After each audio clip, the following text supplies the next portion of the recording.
ఖమ్మం నగరంలోని 11వ డివిజన్లో వన మహోత్సవ కార్యక్రమం జరిగింది. దీనికి మంత్రి తుమ్మల నాగేశ్వరరావు హాజరై మొక్కలు నాటారు. అనంతరం శానిటేషన్ స్పెషల్ డ్రైవ్ కార్యక్రమంలో పాల్గొన్నారు. వన మహోత్సవం పేరుతో 100 రోజుల యాక్షన్ ప్లాన్ రూపొందించామని మంత్రి తుమ్మల నాగేశ్వరరావు అన్నారు. 20 రోజుల నుండి డివిజన్ వారీగా పనులు చేస్తామన్నారు. ఇంటిని శుభ్రంగా ఉంచుకున్నట్లే పరిసరాలను శుభ్రంగా ఉంచుకోవాలన్నారు. కార్పొరేషన్ కార్మికులు శుభ్రం చేస్తారని అనుకుంటే సరిపోదన్నారు. పరిసరాలను పరిశుభ్రంగా ప్రజలకు పాటుపడతాయన్నారు మంత్రి. వర్షాకాలంలో రోడ్లు డ్రైనేజీ శుభ్రంగా ఉండేలా చూడాలన్నారు. మొక్కల పెంపకం ద్వారా ఆరోగ్యవంతమైన జీవితం పొందాలన్నారు. కార్యక్రమంలో మేయర్ అధికారులు పాల్గొన్నారు.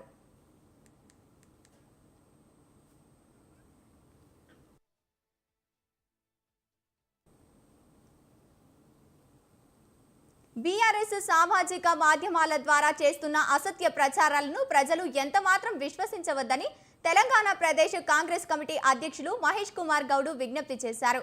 కాంగ్రెస్ ప్రభుత్వంపై బీఆర్ఎస్ చేస్తున్న ఆరోపణలను తిప్పికొట్టారు. కాంగ్రెస్ హయాంలో రాష్ట్రంలో సాగుతున్న సామాజిక న్యాయం మారే ప్రభుత్వం హయాంలో జరగలేదన్నారు. గత బీఆర్ఎస్ ప్రభుత్వం కేవలం ఎన్నికలను దృష్టిలో ఉంచుకొని పథకాలను ప్రవేశపెట్టింది. దీనికి నిదర్శనమే హుజురాబాద్ ఉప ఎన్నికల సమయంలో హడావుడిగా దళిత బంధు పథకాన్ని తీసుకురావడమన్నారు.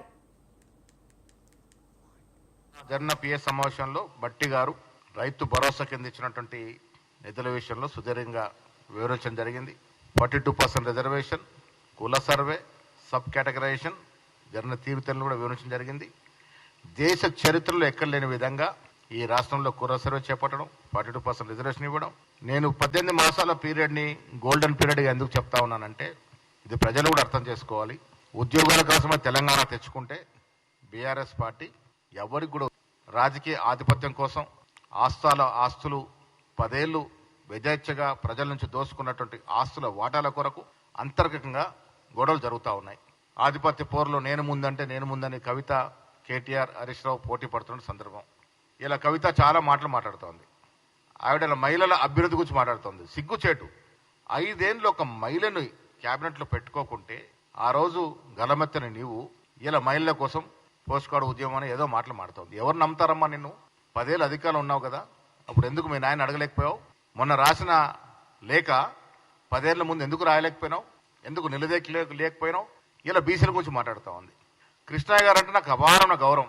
30 ఏళ్ళుగా నేను కృష్ణయ్య గారిని ఫాలో అవుతా ఉన్నాను.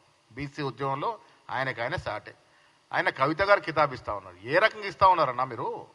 ఏం చేసింది కవిత బీసీల కోసం? వీళ్ళ అధికారం పోయిన తర్వాత ఇలా బీసీల గురించి మాట్లాడితే ఎవరు ఒప్పుకుంటారు? ఏం చేశారు మీరు బీసీల కోసం? స్థానిక సంస్థల ఎన్నిక రిజర్వేషన్ని తగ్గించి 21% పడేసింది వీరు కాదా?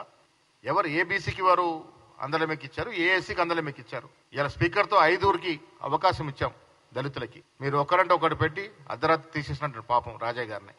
ఇంతవరకు చెప్పలే ఎందుకు తీసేశారు అనేది.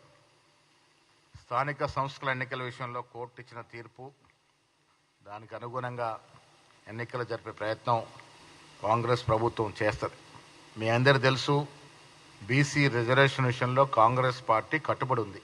రాహుల్ గాంధీ గారి యొక్క ఆశయాన్ని పూరించే విధంగా ఈ రాష్ట్రంలో రేవంత్ రెడ్డి గారు కుల సర్వే చేయడంతో పాటు 42% రిజర్వేషన్ ఇచ్చున్నాం. 4 మాసాల క్రితం ఎన్నికలు జరగాల్సి ఉన్నప్పటికీ కూడా ఈ రిజర్వేషన్ ఇంప్లిమెంట్ చేసుకోవాలనే ఉద్దేశంతోనే ఎన్నికలకు ముందుకు జరపడం జరిగింది. చట్టం చేసాం, అసెంబ్లీలో 2 బిల్లు పాస్ చేసాం. శాస్త్రీయబద్ధంగా జరిగిన సర్వే ప్రకారం ఇవ్వచ్చు అనేది అఫీషియల్ డాక్యుమెంట్ ఎస్టాబ్లిష్ చేసి కేంద్రానికి పంపించాం. 8 మంది ఎంపీలు ఉన్నారు బీజేపీలో, అందులో 2 మంత్రులు ఉన్నారు. నోరు మెదపడం లేదు. ఈడబ్ల్యూఎస్ రిజర్వేషన్ ఎప్పుడైతే ఇచ్చినారో అప్పుడే 50% క్యాప్ డివేట్ అయింది. దానికి అనుగుణంగానే ఈ రిజర్వేషన్ ఇవ్వాలని కేంద్రాన్ని కోరుతా ఉన్నాం. వాళ్ళు ఇస్తే సంతోషం, లేదంటే ఇంకా లీగల్ ఆస్పెక్ట్స్ స్టడీ చేసి మా తపనంతా కూడా రిజర్వేషన్ ఇచ్చి ఎన్నికలకు పోవాలని. బట్ కోర్టు తీర్పిచ్చింది కాబట్టి దీని మీద సుదీర్ఘంగా కేబినెట్ మంత్రులతో, ముఖ్యమంత్రి గారితో మేమంతా దీన్ని చర్చించి గాంధీభవన్లో జరిగిన political affairs committee meeting, advisory meeting, vice president ప్రధాన కార్యదర్శి మీటింగ్ చాలా విజయవంతమైంది. చాలా విషయాలు లోతుగా పిఎస్సిలో చర్చించడం జరిగింది.